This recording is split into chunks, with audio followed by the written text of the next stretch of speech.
This is the most haunted lake dito sa Japan. Ibutin natin tong lake na to kung totoo ba ang sinasabi nila.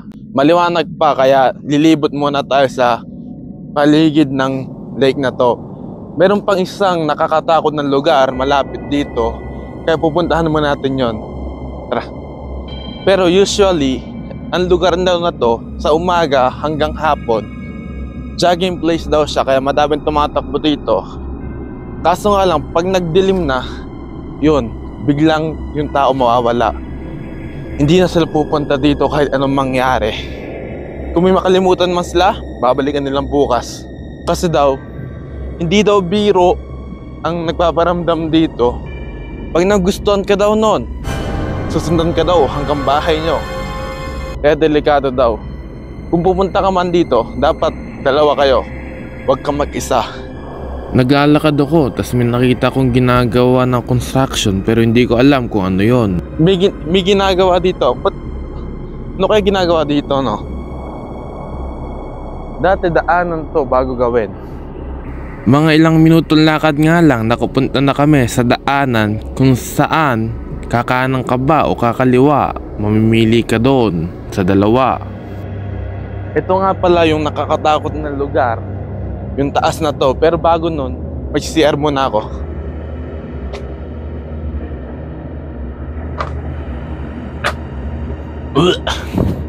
Nakalabas na nga pala ako sa CR, tas dumiretso na kami sa loob ng cameraman para mapuntaan namin hanggang miliwanag pa ng araw para hindi delikado ang daan. May dalawa nga pala tayong daanan. Akit tayo sa taas o diretso tayo. Nag-usap nga pala kami dalawa ng cameraman kung saan kami pupunta. Pinili namin dumiretso, parang safe kasi doon. Real talk, mahirap mamili kasi kinakalibutan ako. Pero pag diniretso natin yon, parang wala naman siya. Kaya unahin muna tayo dumiretso, tara.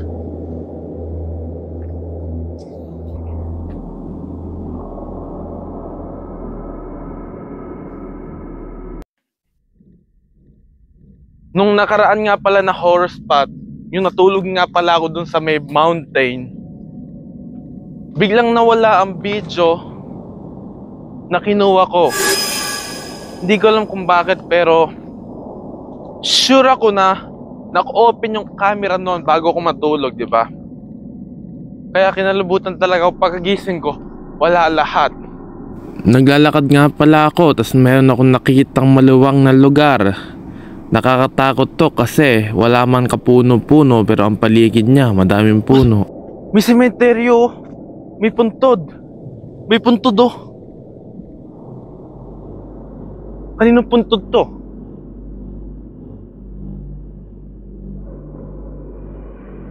Puno pala oh.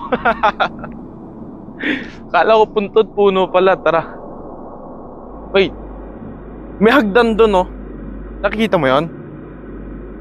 Nagtatalo nga pala kami ng cameraman kung akyatin ba namin yung hagdan na yon o hindi kasi parang may nakatingin sa taas na yon. Para sure tayo. Nung malapit na nga pala kami sa hagdan, tas parang merong gumalaw sa gilid namin kaya napatingin tuloy kami sa... May gumalaw, may gumalaw. Ano yun?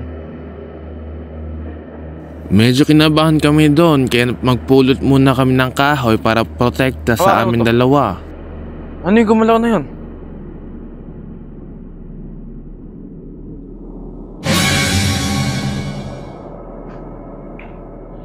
Alam mo mga puno na to? Biglang gumanon. Parang may gumalaw na di mo maintindihan. Ilang segundo lang parang may naririnig kami na umiiyak na bata galing sa loob ng forest na to. May narinig ka? May narinig ka sumigaw? Siguro, parang tumatawa no? Guys, narinig nyo ba yung parang tumatawa? Nakamahik pala ako pero baka hindi nyo marinig. Ano kaya yun? Kinakalibutan ako kung akit pa ba ako doon. Pero sa tingin ko, gusto nila tayo umakyat, parang inaangkayat nila tayo. Kaya tara, akyatin natin siya. Kahit na natakot kami, umakyat pa rin kami sa taas kasi pag natakot ka, hindi mo malalaman kung ano ang nasa taas na Saan yon. yung sandata mo kanina? Ito na lang. Tara. Pero guys, delikado pag dalawa kami dito kaya yung cameraman natin, maghihintay na lang dito. Ako na lang mag-isa pupunta sa taas, no? Oh! May narinig ako, guys! May narinig ako, guys! Hello? Hello? May tao ba dyan? Hello? Medyo nakalibutan na ako, guys. Ano? May nakikita ba kayo? Parang may tao, no? Pero guys, pupuntahan natin.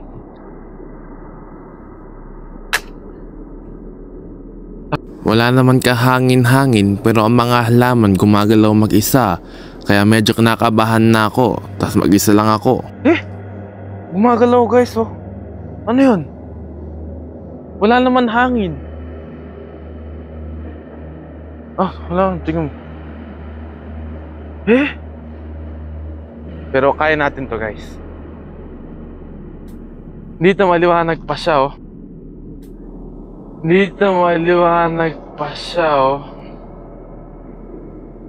Akit natin na ninyo, guys. Akitin natin siya. Ano kaya ang lumilipad na bilog na apoy na yon?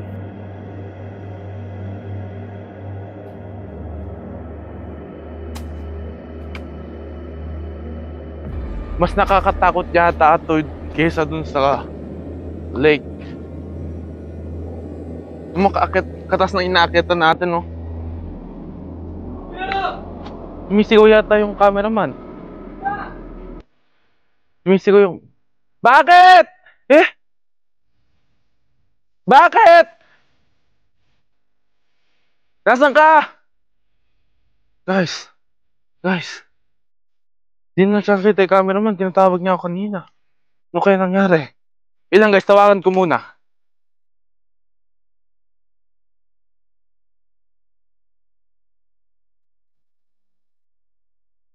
Sana okay lang siya. Tinatawagan ko na siya, guys. Hindi siya sumagot. Ba't kaya di sumasagot yun? Kinakabahan ako. Pero pag-akap natin sa last, tawagan ulit natin siya. Pag di siya sumagot, bumaba agad tayo. Tara, guys.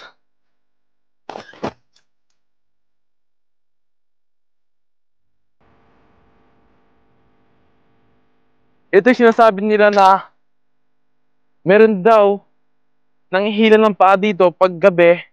Galing daw dito, pag didiretso ka daw dito sa mga damo na to, matatalisod ka daw. Kahit wala naman mga bato. Guys, ano yun? Nakatakot na dumiretso dito. Baka may mandulak sa akin. Hindi ako makabalik. Ano yun?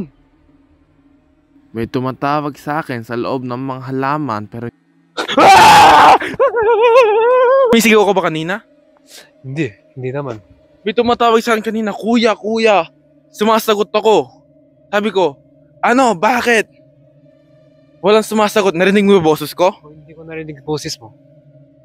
May nagpapanggap na yung cameraman, pero hindi naman pala siya, no? Delikado yun, guys. Sa tingin ko, dito yung mga multo talaga. Sa bundok na to, hindi dun sa lake. Pero sabi ng mga Japanese, sa lake daw. Kaya tara, puntahan natin. Madilim-dilim na. Masama daw ang pakiramdam ng cameraman natin. Kaya ako muna hawak ng camera. Magpapahinga muna siya. Andito na tayo sa pinag-openingan natin kanina. Doon. Magpapahinga muna yung cameraman. Kaso lang, natatakot daw siya mag-isa. Kaya magpapahinga muna kami dalawa. Balak sana namin talagang ikutin ang lake na to. Kaso lang ang cameraman natin ay biglang nawalan ng gana. Kaya hindi namin tinuloy. Baka ano pa ang mangyari sa amin. Baka mag-overnight tayo dito sa next video natin pero hindi pa tayo sure. Kaya abangan nyo na lang ang video natin.